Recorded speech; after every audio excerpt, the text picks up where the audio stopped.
Estás escuchando Pivot ES, experiencia puesta en acción. Somos propulsores del éxito de organizaciones sin fines de lucro y empresas sociales.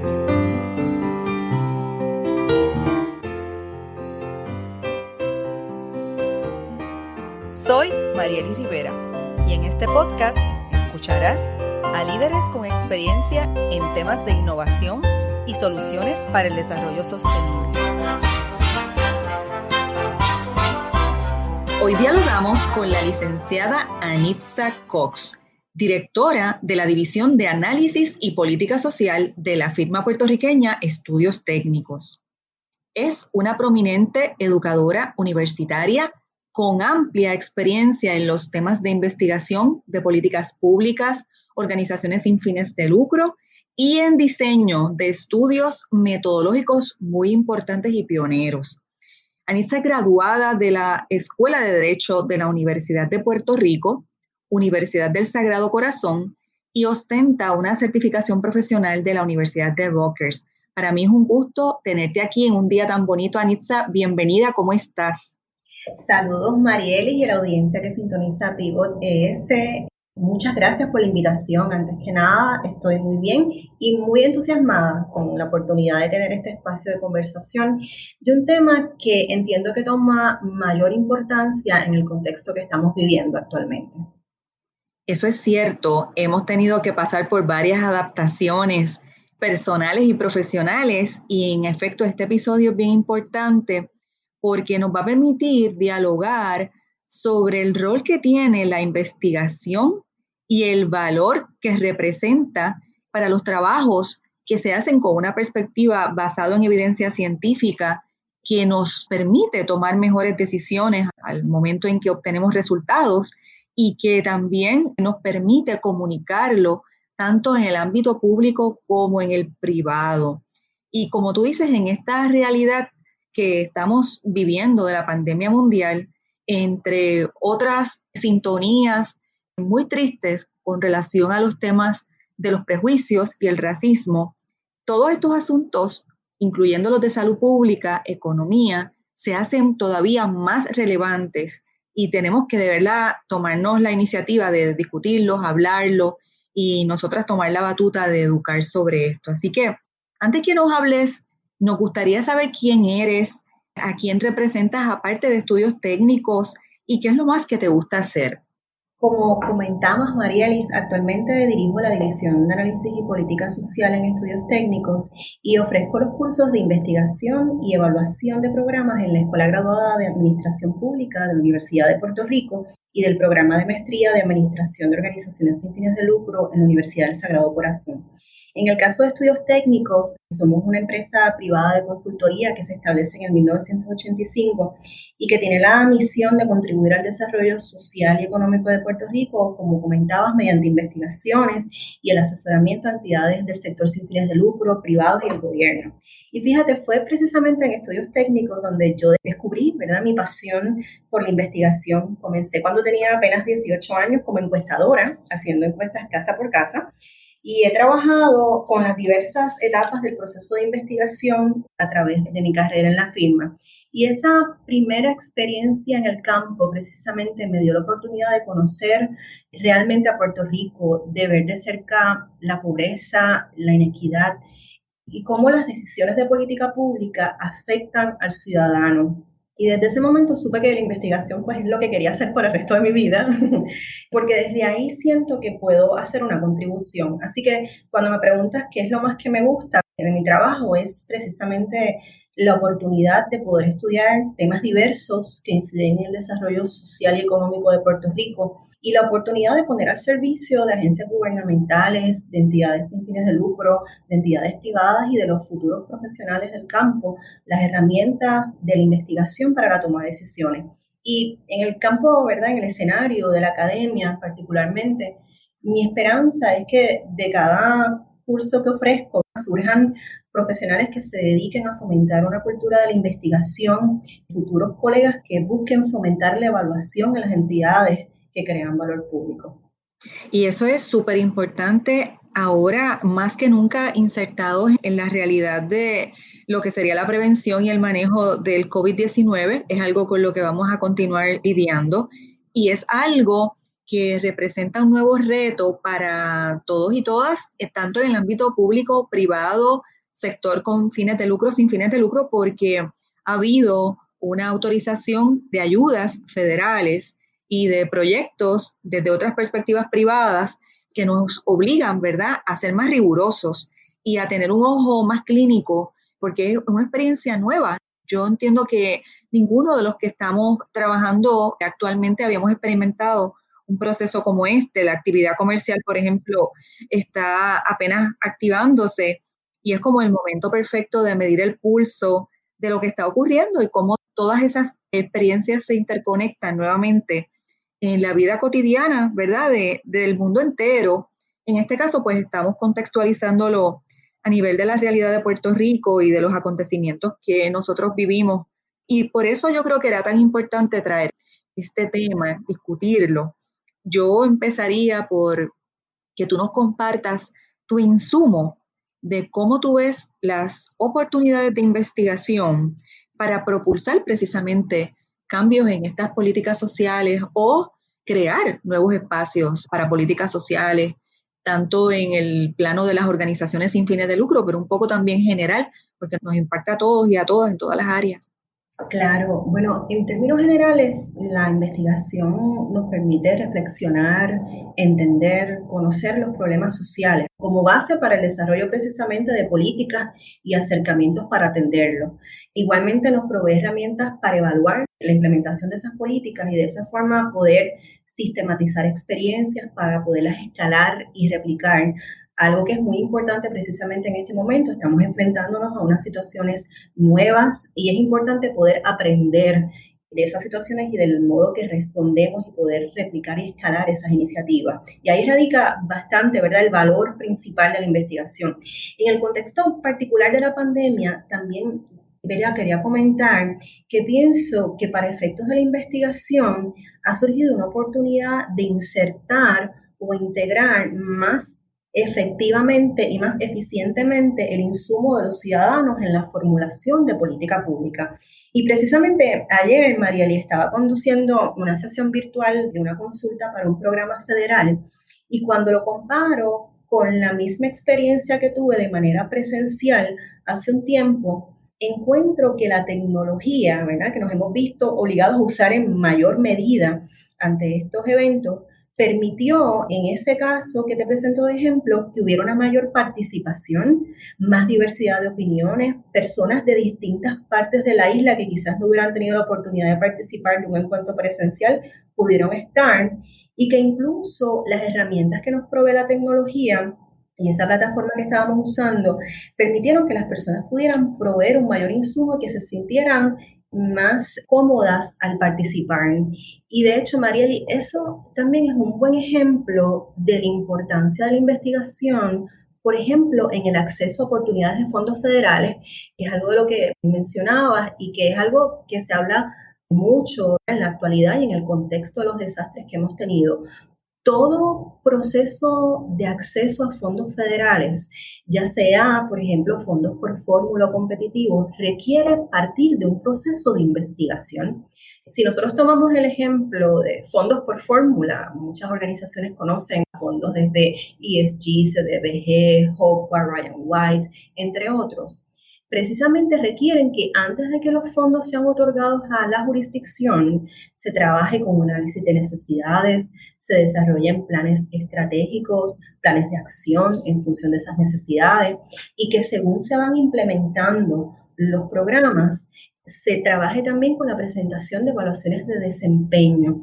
Así que, en síntesis, creo que este panorama que estamos enfrentando, muy difícil de por sí, pero igualmente nos ha llevado a explorar otras alternativas que creo que pueden ayudar a integrar más eficientemente a la ciudadanía en los procesos de formulación de política pública. Y eso, Anitza, es súper relevante a la hora de diseñar programas y diseñar marcos conceptuales cuando estamos ya hablando de participar o ser incluidos en una participación de fondo federal o fondo privado. Se está estilando también mucho la exigencia de los modelos lógicos, ¿verdad? Modelos de trabajo, diseño de trabajo, antes de tú partir para participar oficialmente en lo que llamamos en inglés Request for Proposal, una oportunidad de fondo que se publica de alguna fuente, tanto federal como puede ser también de un fondo privado. Y en eso yo creo que hay una parte que se obvia, que es la parte del diseño, que tiene que ver mucho con, obviamente, la investigación. Entonces, en las organizaciones sin fines de lucro, partimos de la premisa de tal vez salir un poco a la carrera a tratar de participar del fondo, porque estamos un poco desesperados en términos de la necesidad económica, pero no nos detenemos a interconectar esa parte del diseño donde la investigación lo que viene a traer es un rol bien importante en el impacto que tendría en la misión, visión y programas de esa entidad. Así que, ¿por qué tú pensarías que en este momento histórico es tan importante incidir en el trabajo de investigación, en el momento de diseñar? Claro, mira, vivimos en una sociedad de cambios constantes, Mariel, y lo hemos experimentado de manera mucho más acentuada en los años recientes. Un panorama igualmente muy complejo en términos sociales, económicos, ambientales, donde realmente lo único que es constante es precisamente el cambio. Y en ese contexto de alta complejidad y de interrelaciones en el sistema, la capacidad más importante que deben desarrollar las organizaciones sin fines de lucro y las entidades privadas e incluso nuestras agencias gubernamentales es la capacidad de adaptación y la capacidad de poder continuamente alinear nuestros programas, nuestros servicios, lo que hacemos a lo que nos dicta, ¿verdad?, el ambiente. Y para poder desarrollar esa capacidad de adaptación es esencial la investigación. La investigación debe ser parte de nuestra cultura como organización y debe estar inmersa en los procesos de planificación, de tomada de decisiones y de ubicación de recursos.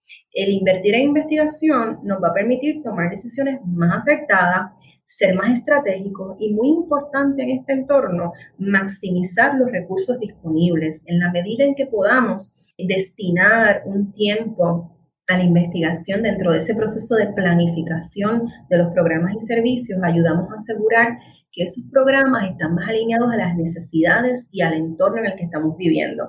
Hay un autor, John Bryson, que es un teórico sobre el tema de planificación estratégica en entidades sin fines de lucro y agencias gubernamentales.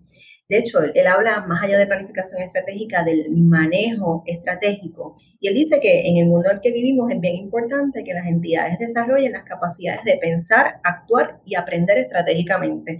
Y la investigación es precisamente esa herramienta que nos permite viabilizar y desarrollar al máximo esas capacidades.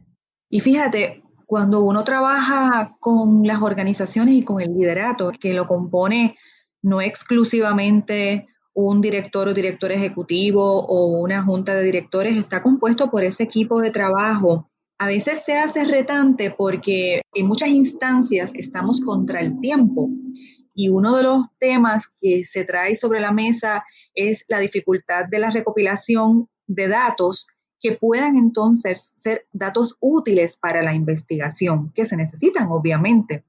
Y a mí me gustaría que tú comentaras un poco ¿cuáles son esos pasos cuando tú te acercas, ¿verdad?, a una entidad que tiene esa necesidad?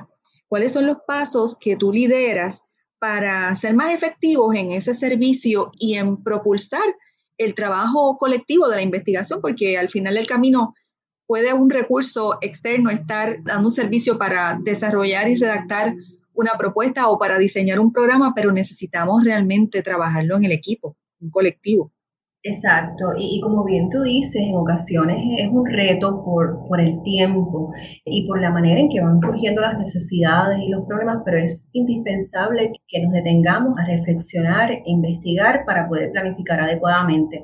Y para hablar de esos pasos o fases en un proceso de investigación, me gustaría quizás partir primero de la definición del concepto de investigación. Y hay muchas definiciones sobre el concepto, pero Ezequiel Anders, sociólogo argentino que ha escrito varios libros sobre el tema o las técnicas de investigación social, define la investigación como una reflexión ordenada, sistemática y crítica que permite generar conocimiento. Yo creo que esa definición recoge, ¿verdad?, una de las características más importantes del proceso de investigación, ese orden, esa manera sistemática de realizarlo. Así que si yo pienso en la experiencia que he tenido en estudios técnicos y en la academia a través de los años, yo puedo pensar que hay 3 fases fundamentales en un proceso de investigación cuando nos enfrentamos, ¿verdad?, a un proyecto de este tipo. Y es una primera fase de exploración y planificación, una segunda fase de recopilación de datos y una tercera fase de análisis.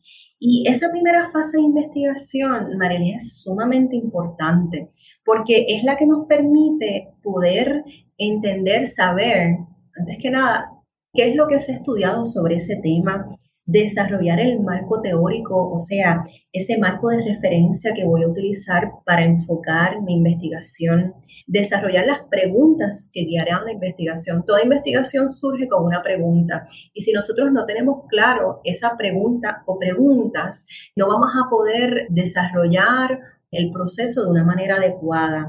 Esa primera fase también nos permite definir los conceptos que vamos a investigar o medir y definirlos de manera que todo el mundo de quien recopilamos información entiende y define de la misma perspectiva esos conceptos. En fin, la fase de planificación, que pienso que es la más importante porque de ella depende el éxito de esa investigación, su fin es desarrollar la metodología de la investigación, ¿verdad?, los métodos y los instrumentos que voy a utilizar para la recopilación de datos. Igualmente, creo que un punto muy importante de esta fase que siempre recomiendo que se lleve a cabo es un análisis de los actores o grupos de interés, también le conocemos, ¿verdad?, como los stakeholders vinculados al tema. Es importante que desde el inicio uno pueda definir quiénes son esos actores, quiénes son las personas que van a utilizar esta información, quiénes son las personas que pueden aportar a esta investigación y que definamos la manera en que van a ser integrados en la investigación y la comunicación que vamos a tener a través del proceso, que de hecho debe ser una comunicación desde el inicio de las etapas. Que fíjate, eso nos lleva también a plantearnos cuando ya se obtiene un preliminar de la investigación, que tal vez no está final, pero empiezas a descubrir lo que te dice la investigación, qué relevancia tiene para algunos aspectos que se están discutiendo. Me parece que es un momento también de, a pesar de que pueden ser resultados a veces duros, difíciles, o resultados positivos, porque también puede haber resultados positivos, pero me parece que es un momento como de descubrimiento y crea esta sensación de cómo lo vamos a comunicar, qué aspectos son críticos para que las personas se enteren, cuáles son los canales que vamos a utilizar para comunicar, si es primero dentro de la propia organización, donde se le van a presentar a ellos los resultados y el impacto de esos resultados y cómo eso tiene después como yo digo, una escala de trabajo, va escalando y se va entonces comenzando de manera fractal a comunicar en otros ámbitos, que sería entonces la comunicación a través de medios o a través de una conferencia de prensa o simplemente de trabajarlo con un periodista para que desarrolle una historia o una investigación que se va a publicar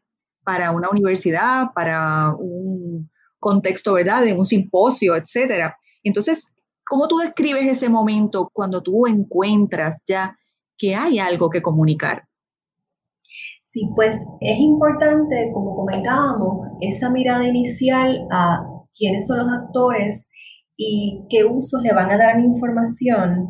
Y ahí es que es más relevante el papel de la comunicación. Porque para que esa información, Marielys, y esos hallazgos que uno va encontrando se puedan traducir en decisiones, y esas decisiones en unas acciones y medidas concretas, resulta fundamental comunicar los resultados tanto a los grupos de interés a nivel interno y a nivel externo, ¿verdad? Como comentabas también, al público en general, a la comunidad, etcétera. Igualmente, es importante ese proceso de comunicación definirlo desde el inicio, porque incluso el comunicar a través del proceso en distintas etapas los resultados o lo que se va encontrando también puede ser parte de un proceso para ir validando la información que se va recopilando. Yo pienso, por ejemplo, estudios que hemos hecho a nivel de comunidades donde la comunidad definitivamente es el actor importante, ¿verdad?, en el proceso. Y cómo, por ejemplo, aunque uno recurre a hacer encuestas, grupos focales, entre otros, uno puede, por ejemplo, ir presentando esos resultados a la comunidad e ir validando que esa mirada que estamos dando está interpretada correctamente, ir priorizando sobre los temas. Así que, en síntesis, es sumamente importante comunicar los resultados y te diría que es incluso más importante mantener esa comunicación desde el inicio, desde el qué vamos a hacer y cómo vamos a recopilar la información y qué estamos encontrando en el proceso. En el caso de las organizaciones sin fines de lucro, en muchas ocasiones, cuando logramos presentar los hallazgos, yo creo que va de la mano, ¿verdad?, el reto de compartirles también recomendaciones, como lo que tú decías, de cómo divulgar esta información. ¿Tú tendrías algunas recomendaciones puntuales con las entidades sin fines de lucro en particular, ¿verdad?, que es un ecosistema tan importante ahora mismo, de cómo maximizar esa comunicación con relación a los hallazgos? Claro, sí, va quizás a depender también del tipo de investigación, ¿verdad? Y la finalidad del estudio o de la investigación que se lleve a cabo. Por ejemplo, cuando hablamos de investigaciones que se llevan a cabo para tomar decisiones a nivel interno, nosotros, por ejemplo, funciona mucho que al inicio del proceso de investigación, cuando identificamos los distintos actores, recomendamos la creación de un comité que sea una especie de comité timón y que sirva igualmente de puente con otros actores dentro de la organización. Igualmente, ya en el caso de otros tipos de investigaciones o estudios que también tienen un interés en el marco más macro, definitivamente es importante identificar otros posibles aliados, otros posibles grupos con intereses en ese tipo de información y que podamos maximizar los canales de comunicación con la comunidad, ¿verdad? Con los formuladores de política pública, con la población en general. Fíjate, y eso me trae a la discusión el tema de cuando se gestan alianzas, que esto es un momento interesante para crear puentes y establecer relaciones, como le decimos, stakeholders o grupos de interés que van a verse de alguna manera beneficiados y beneficiadas de los resultados o de los hallazgos de la investigación. O puede ser que no necesariamente se vean beneficiados, pero es una oportunidad entonces para cambiar, ¿verdad? Para hacer unas transformaciones y generar cambio en algo que tal vez no está funcionando o que tiene unos hallazgos que son críticos y que impactan personas, poblaciones, trabajos, servicios, comportamientos, o sea, desarrollos económicos, etcétera. Y eso yo creo que tiene unos factores de peso, ¿verdad?, bien importantes a la hora de tú compartir los hallazgos de la investigación con grupos de interés que puedan entonces ser responsivos a una comunicación más efectiva, ¿verdad?, en otros niveles. ¿Cómo tú has experimentado ese proceso? Claro, y de hecho, Marieli, no solo en ese proceso de comunicación, sino también integrarlos antes en el proceso. Yo creo que el tema del valor de las alianzas en procesos de investigación, como los que trabajamos en el sector, el combinar las miradas de distintos actores y grupos de interés es precisamente lo que enriquece la investigación. O sea, no podemos perder de perspectiva que en el escenario de entidades que crean valor público como las entidades sin fines de lucro, estamos trabajando con fenómenos sociales que son vistos y percibidos desde distintos ángulos y experiencias. Y el precisamente poder traer esos distintos ángulos enriquece al final los resultados de la investigación. Así que esas miradas son muy importantes y de hecho yo pienso que una de las tareas principales, como decíamos, en esa primera fase de investigación es definir el tipo también de investigación que se va a llevar a cabo desde la perspectiva del rol de los investigadores y de esos actores y de esas alianzas potenciales. De hecho, cuando nosotros trabajamos con una investigación, debemos definir ese rol y ese rol puede ir desde una investigación donde el grupo de investigadores asuma un rol independiente o un rol más participativo o de apoderamiento. Uh-huh. Y a mí particularmente prefiero siempre que exista la oportunidad trabajar a base de enfoques participativos y más que nada de apoderamiento, porque son procesos en los que el investigador es igualmente un facilitador y donde esos grupos de interés van aprendiendo sobre las técnicas de investigación social, van aprendiendo sobre cómo accionar con respecto a esa información, sobre cómo priorizar y a futuro desarrollan también a nivel de las organizaciones y de los grupos esa capacidad de investigación y lo pueden extrapolar a otras situaciones, ¿verdad? Así que, de hecho, yo exhorto siempre que sea posible y particularmente en los escenarios del sector sin fines de lucro, que al acercarnos a proyectos de investigación los miremos desde esa perspectiva participativa y de apoderamiento. Y yo estoy contigo porque he experimentado cuando incluyo, vamos a poner, dar un ejemplo concreto, cuando se quiere hacer un trabajo de investigación sobre unos temas puntuales en la comunidad, en esa comunidad, y incluimos participantes de la comunidad y los apoderamos para que aprendan a desarrollar lo que llamamos mapeo, ¿verdad? En el lenguaje tal vez un poquito más profesional del tema de la investigación, que es crear estos mapas, identificar por varios segmentos, ¿verdad? Si son poblacionales, área geográfica, edad, y es una radiografía que se trata de hacer, pero que de los propios participantes sea que emane el descubrimiento de eso, porque en cierta medida los apodera y eso crea este sentido de pertenencia y de protección de nuestras áreas. En el caso de estar haciendo un trabajo de investigación, vamos a poner del tema del COVID-19, que es parte de nuestra vida, ¿verdad? Con el tema del rastreo de los casos y cómo eso tiene otras dimensiones que tú vas descubriendo. ¿Quiénes son tus participantes dentro de la comunidad? ¿Quiénes son los que verdaderamente tienen más necesidad o menos necesidad? A veces las voces de los jóvenes tienen una perspectiva diferente a las voces de los viejos y entonces crea unos puentes de entendimiento que a veces si no se discutía, pues mira, a lo mejor no teníamos una manera de comunicarnos efectivamente, o sea que provoca hasta beneficio en la comunicación interna.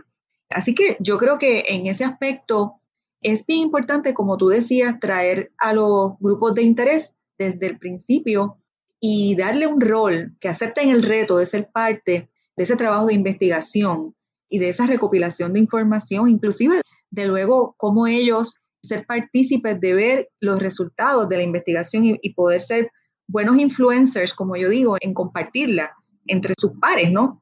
Claro, y de hecho, Marieli, creo que parte de nuestra experiencia también ha sido que el utilizar ese tipo de acercamiento ayuda a garantizar en el largo plazo la continuidad de los esfuerzos y de las decisiones que emanan de ese proceso de investigación. Si yo pienso mucho, traje el ejemplo de trabajos a nivel comunitario, y cuando pienso en ese tipo de experiencias, definitivamente en esas instancias en las que se utilizó un acercamiento de ese tipo, aún las comunidades están, por ejemplo, implementando de las actividades que surgieron como parte de ese proceso de investigación. ¿Por qué? Porque desde el principio estuvieron involucradas, porque internalizaron la importancia de la información, porque fueron parte de ese proceso y se apoderaron del proceso. En esta experiencia que llevas de mucho tiempo, ¿qué 3 lecciones aprendidas tú puedes compartirnos en este proceso que has liderado, ¿verdad? Investigaciones sociales? Tú puedas decir, mira, esto me pareció que fue importante aprenderlo, esto otro, o sea, 3 puntuales. Claro, pues mira, cada situación de investigación, aun cuando uno está implementando técnicas posiblemente similares, cada situación es distinta.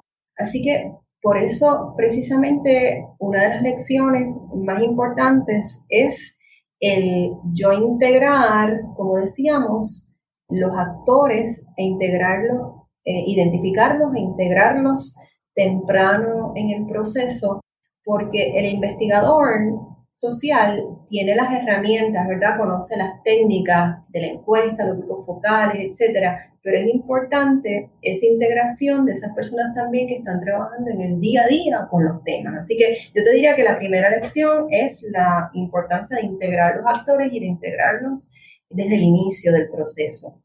La segunda lección es la importancia de combinar distintos acercamientos y métodos para llegar a la información. Hace un ratito conversábamos que en nuestros escenarios de trabajo estamos trabajando con proyectos y con fenómenos sociales que son vistos desde distintas experiencias y desde distintos ángulos. Y el yo combinar distintos métodos para obtener la información y distintas fuentes, y con esto me refiero como por ejemplo el combinar fuentes primarias que son estudios, información que ya se ha levantado sobre el tema, con fuentes primarias, que ya ahí estamos hablando de la información que se recopila de los métodos que se implementan específicamente para efectos de la investigación, así como el combinar métodos cuantitativos por un lado que me permiten cuantificar, me permiten entender magnitud del problema con métodos cualitativos que me ayudan a entender el porqué detrás de las cosas o la naturaleza detrás de las cosas, pues es sumamente importante esa combinación de acercamientos y métodos. Y como decía hace un momentito, y quisiera volver a recalcar, en la medida que sea posible, trabajar con enfoques que sean participativos y de apoderamiento. Al final queremos promover una cultura de la investigación, de la evaluación, de la medición en las organizaciones, en el sector. Y este tipo de acercamiento permite, viabiliza el promover esta cultura.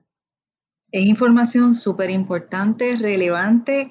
Siempre que aprendemos, ¿verdad? Tratamos de entonces mejorar la próxima intervención o el próximo trabajo que estamos haciendo, el acercamiento. Y también creo que aparte de aprender y compartir para que otros vean qué recomendaciones nosotros damos, siempre hay también dos prácticas que son muy personales de uno, que nos funcionan en el día a día, en este ámbito profesional. Quería que nos las compartieras. Claro que sí, pues bueno, primero, definitivamente, ya sea que se ha implementado de una manera formal o informal, pues del tema que estamos hablando, el aplicar de investigación a los distintos procesos. Nosotros en mi trabajo en el día a día, pues además de estudios e investigaciones, trabajamos también proveyendo asesoría en otros tipos de proyectos y la investigación pues es la clave, es separar ese espacio. Yo te diría que esa es la práctica más importante y el centro de esta conversación que estamos teniendo. Y la colaboración multisectorial. Siempre que yo me enfrento a un proyecto, y particularmente en estos tiempos, como dices, de continua crisis, es sumamente importante replantearnos los roles y la manera en la que colaboramos y ver dónde están esos puntos en común y promover realmente la colaboración multisectorial. Definitivamente, el poder enfrentar adecuadamente las situaciones a las que nos enfrentamos, el salir más fuertes de estas situaciones, solo se puede concretar en la medida en la que continuamente estemos buscando esos puntos en común y continuamente estemos promoviendo la colaboración de los diversos sectores. Si supieras que el tema de la colaboración en esta trayectoria de los episodios de Pivot ha sido una constante. Hemos tenido varios invitadas e invitados que han coincidido y eso nos lleva a plantearnos que más adelante nosotros tendríamos que tal vez hasta educar sobre cómo colaborar. Y yo creo que es un aspecto que a veces se queda como relegado en hablarlo, pero no en operacionalizarlo, cómo realmente podemos colaborar más efectivamente. Y eso me lleva a preguntarte, que me parece que es parte de pivotar, cómo además de colaborar, podemos juntos acelerar y transformar el ecosistema de las organizaciones sin fines de lucro y las empresas sociales que son parte de un ecosistema importante en Puerto Rico, más allá de lo que hemos aprendido. O sea, ¿qué otras cosas tú entiendes que hacen falta para pivotar? Fíjate, pienso que para pivotar y acelerar y transformar el ecosistema de las organizaciones sin fines de lucro y las empresas sociales, la base es poder compartir el conocimiento, poder compartir la información. Hay muchas cosas buenas sucediendo en Puerto Rico dentro del panorama de retos que tenemos. Hemos tenido a través de los años, y esto se ha visto muy pronunciadamente en el sector sin fines de lucro, la capacidad de innovar, de responder de manera creativa a los problemas y las limitaciones que enfrentamos. Sin embargo, es importante que eso se conozca, que eso se documente, que se comparta, porque así podemos desarrollar esa capacidad de poder replicarlo a otras situaciones similares, aprender unos de otros, poder sistematizar esas experiencias y poder integrar esfuerzos de manera más efectiva. Por eso igualmente esfuerzos como iniciativas como esta de Pivot es tan importante porque permite generar ese conocimiento. Y yo tengo el sueño de que exista un repositorio, de que existan unas comunidades de aprendizaje sobre las investigaciones que se llevan a cabo en el sector y que eso que se estudia a nivel de una entidad o de una empresa social sea compartido con la comunidad, con otras organizaciones similares, para que todos podamos aprender de eso y aplicarlo a nuestras distintas realidades. Yo comparto ese sueño contigo, así que eso es una buena noticia, porque yo creo que cuando vemos dos o más, los procesos se empiezan a desarrollar y podemos pivotar de verdad, porque solos no lo podemos hacer. Así que yo creo que vamos a tener otro programa donde podamos reflexionar, tal vez en un panel con algunos miembros de la comunidad, de líderes comunitarios, sobre esta experiencia de la importancia de la cultura de la investigación, que hayan sido ellos partícipes del proceso. Y te traigo al panel para que compartamos. Yo encantadísima de haber estado contigo compartiendo. Podríamos estar el día, yo creo que horas y horas hablando de este tema porque nos apasiona y entendemos que es bien importante y bien relevante para el ecosistema, para Puerto Rico, para la educación social. Y ha sido clave, tu experiencia y conocimiento es bien importante, todo el valor que tú traes y toda la aportación social que has hecho a través de tus trabajos y tu peritaje, ¿verdad? Con esta visión. Así que yo te agradezco mucho que hayas estado aquí. Gracias a ti, Marieli. O sea, ha sido una conversación muy buena. Agradezco muchísimo la oportunidad y felicito al equipo de Pivot ES en esta iniciativa de poder compartir conocimiento. Creo que es una aportación también muy importante para el sector sin fines de lucro y para las empresas sociales. Así que yo encantada de volver a conversar. Yo estoy fascinada y te digo más, si te gustó este episodio y si le gustó a nuestra audiencia, los invito a que lo compartan, que nos escuchen a través de las plataformas en Spotify, iTunes, Stitcher, Google Podcast, iVoox y Buena Vibra Radio en Orlando. Estamos conectados con la diáspora.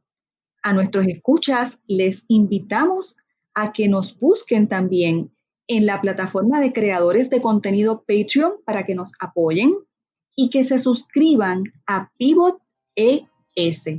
Los espero en el próximo episodio.